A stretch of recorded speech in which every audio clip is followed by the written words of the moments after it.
بسم اللہ الرحمن الرحیم الحمد للہ رب العالمین والعاقبۃ للمتقین والصلاة والسلام علی سید المرسلین وعلی آلہ واصحابہ اجمعین اما بعد اللہم لک الحمد کما انت اہلہ صلی علی محمد کما انت اہلہ وفعل بنا ما انت اہلہ فانک اہل التقوی واہل المغفرہ۔ محترم سامعین ناظرین، آج کا یہ ویڈیو دعائے برحتی کے بارے میں تحقیقاتی ویڈیو ہے۔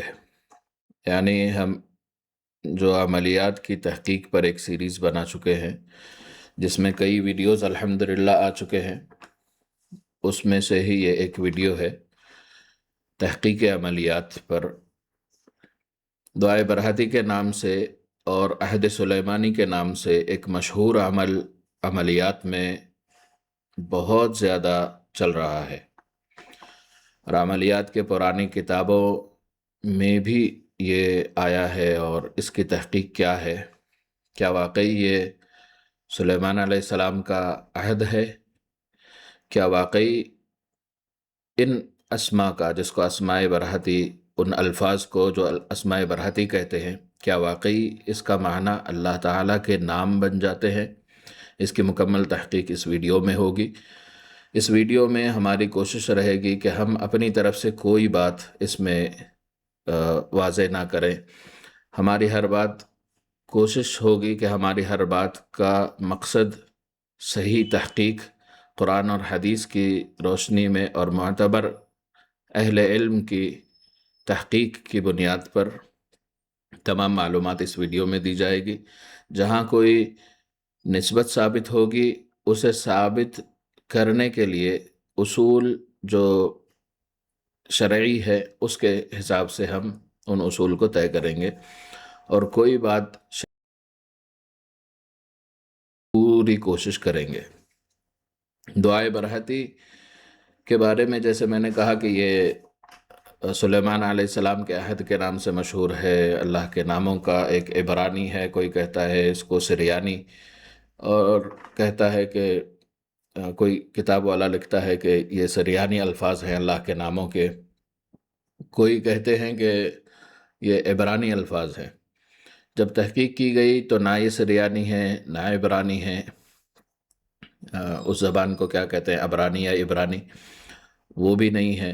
تو اس کی حقیقت کیا ہے؟ اس کے جو اسماء ہیں وہ میں تھمبنیل میں اور یہاں اسکرین میں آپ کو نظر آ رہے ہیں امیج میں یہ کہنا بھی نہیں چاہ رہا ہوں، کیونکہ اس میں جو تحقیق میری پہنچی ہے اس حساب سے ابھی اس کو پڑھنا میرے لیے درست نہیں ہے۔ یہاں میں کوئی فتویٰ نہیں لگاؤں گا کہ یہ شرک ہے یا ناجائز ہے، ایسی کوئی بات میں اپنی طرف سے نہیں کہوں گا۔ یہ عبارت عام طور پر لوگ پڑھتے ہیں عمل کے طور پر، اور اس کو اسماء الحسنہ کی طرح سمجھتے ہیں، جبکہ اس کی اصل حقیقت کہیں سے ثابت نہیں ہوتی۔ جن کتابوں میں آیا ہے، احمد علی بونی نے منبع الاصول الحکمہ میں اور بھی 2-3 کتابوں میں جس نے لکھا ہے، ان سے اس کی تحقیق کی گئی، تو ان کتابوں سے تحقیق کی گئی تو یہ پتہ چلا کہ انہوں نے اس کا اصل کہیں نہیں لکھا کہ یہ کہاں سے شروع ہوئے ہیں، اور کیا یہ عہد سلیمانی ہے۔ اس کے بارے میں ہم قرآن اور حدیث اور اصحاب یعنی صحابہ کو دیکھیں گے۔ برحتیہ کا تعلق عملیات سے ہے، اور یہ عملیات میں بھی تب آئی ہے جبکہ قدیم جو اسلامی تحقیق کا زمانہ تھا وہ گزر چکا تھا، یعنی اسلامی اصول کی جتنی بھی چیزیں بننی تھی وہ بن چکی تھی۔ 400-500 سال بعد، یہ اسلام کے 400-500 سال، اسلام کا معنی نبی صلی اللہ علیہ وسلم کی ہجرت کے 400-500 سال بعد یہ کسی کتاب میں آیا ہے، اور جس کتاب میں آیا ہے انہوں نے اس کی پکی تحقیق کوئی نہیں لکھی۔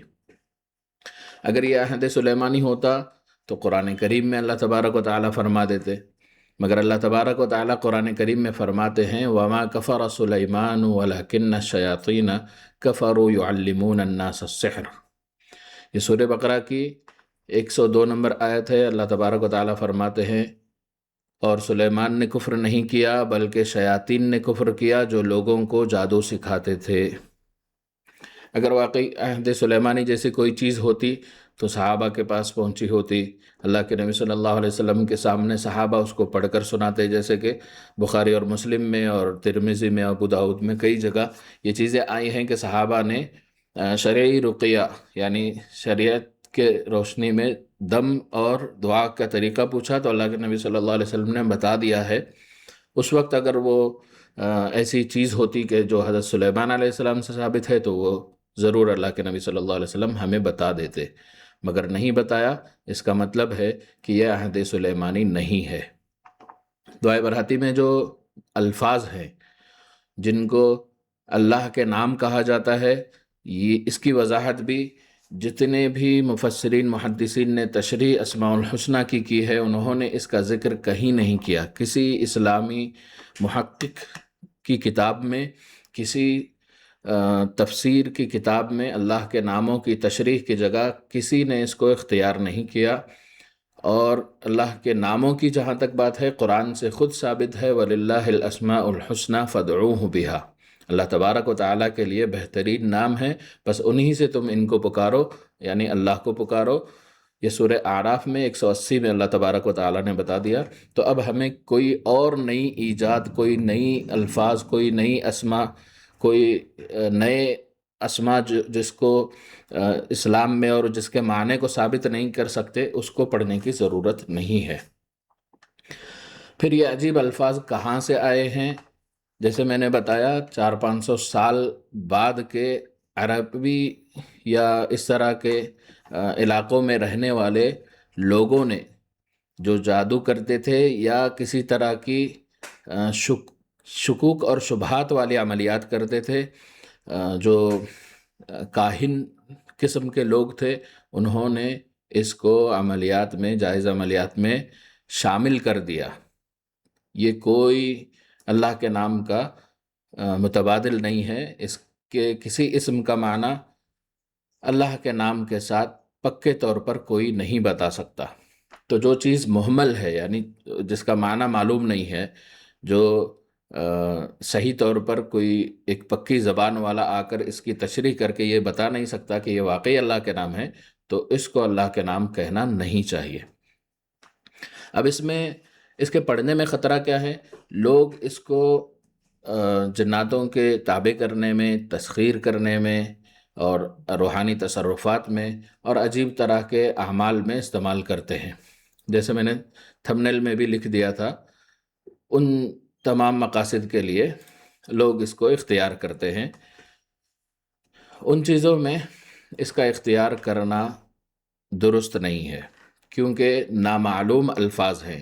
اس کو پوری طرح شرک نہیں کہہ رہے ہم، اور نہ ہی اس کو پوری طرح کفر کہہ رہے ہیں، بلکہ اس کا صحیح جواب یہ ہے کہ یہ نامعلوم الفاظ ہیں۔ اس کا معنی اللہ کے نام نہیں ہے، اس کا معنی کسی کو معلوم نہیں ہے، تحقیق میں بھی اب تک اس کا معنی نہیں معلوم ہوا ہے، تو بہتر ہے اس سے بچا جائے۔ کیونکہ ہم اللہ کے سامنے ہر نماز میں کہتے ہیں ایاک نعبد و ایاک نستعین، اے اللہ ہم تیری ہی عبادت کرتے ہیں اور تجھ ہی سے مدد طلب کرتے ہیں۔ تو وہ اللہ کے واضح نام جو قرآن اور حدیث میں ملے ہیں، اسی سے اللہ کو پکارنا چاہیے، ان اسما کو اختیار نہیں کرنا چاہیے۔ دعائے برہتی کے اب جو تحقیقات میں ہمارے سامنے چند چیزیں آئی ہیں، اس کے بعد اب ہمیں کیا اس کو شرعی طور پر پڑھنا چاہیے، جبکہ یہ نہ ہی عہد سلیمانی ہے، نہ یہ اللہ کے نام ہیں، نہ یہ کسی صحابی سے ثابت ہے، نہ یہ آصف بن برخیہ پر بھی بہت تحقیق ہے کہ وہ بہت سے لوگ کہتے ہیں ان کو کہ وہ حضرت سلیمان علیہ السلام کے وزیر تھے، ان سے بھی کسی کتاب میں اس کا ثابت ہونا نہیں ملا ہے۔ پھر اب صحیح راستہ کیا ہے؟ ہمارے لیے صحیح راستہ ہے قرآن کریم کی آیات، احادیث نبویہ کی دعائیں، اسماء الحسنہ، استغفار اور درود شریف۔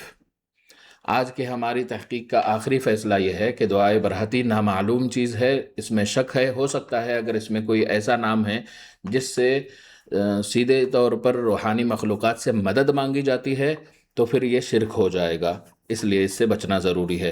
اور اگر اس کا معنی خراب ہوگا یا شرکیہ ہوگا تو بھی بہت مشکل میں پڑ جائیں گے، ایمان خراب ہو سکتا ہے۔ تو ہمارے لیے ضروری ایمان ہے، عملیات نہیں ہے۔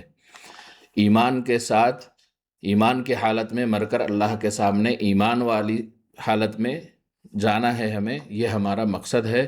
دنیاوی چھوٹے موٹے معاملوں کے لیے ہم اللہ ہی سے مدد مانگیں گے، اور وہ مدد کے طریقے اس سے لاکھ گنا بہتر ہے۔ اس کو ثابت کرنے کے لیے اسماء الحسنہ کی بھی سیریز چل رہی ہے، جس میں ہم ہر مقصد کے لیے اسماء الحسنہ کے وظائف بتاتے ہیں، اور دعائے حزب البحر کے بھی وظائف چل رہے ہیں، ویڈیوز چل رہے ہیں، اس میں بھی آپ دیکھ سکتے ہیں کہ جائز عملیات کے ذریعے، جائز وظائف کے ذریعے آپ اپنے دنیاوی مسائل کا حل شریعت کے روشنی میں رہ کر کر سکتے ہیں۔ تو آخرت کو خراب کرنے سے بچنا چاہیے، ایمان کو خراب کرنے سے بچنا چاہیے، اسی لیے یہ تحقیق عملیات کی سیریز ہماری چل رہی ہے۔ ویڈیوز اگر آپ کو پسند آ رہے ہیں تو اس کو لائک کیا کیجئے، کسی اور عمل پر تحقیق چاہتے ہیں تو کمنٹ کیجئے، اور چینل پر نئے ہیں تو سبسکرائب ضرور کیجئے۔ جزاک اللہ خیر۔ السلام علیکم ورحمۃ اللہ وبرکاتہ۔ دوسروں کے ساتھ اس کو اگر آپ شیئر کریں گے تو آپ بھی اس خیر کے کام میں شریک ہوں گے۔